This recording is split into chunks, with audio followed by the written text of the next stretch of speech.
এবার গাল একবার বাড়া আর বইবি না আর বইবে মাঝখানে শালার রোডটার ভিউটা দেখো ক্যামেরা তো ক্যামেরা একই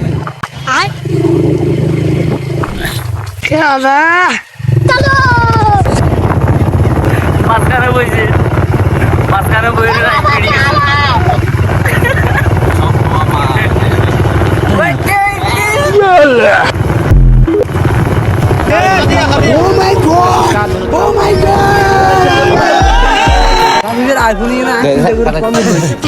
सही दोस्त है मेरे भाई খাইছি একটা 10-20 মিনিট খাইছি সাথে ঠান্ডাও দিছে আর ফান 2 গিলি খেলতেছি আলাদাভাবে একটা ফিল আসতেছে বন্ধু একটা টাঙ্গো দেয়া জানি সবার দাওয়াত আলামিন মার্কেট আলাম মার্কেট সবার দাওয়াত কেউ আসবেন না।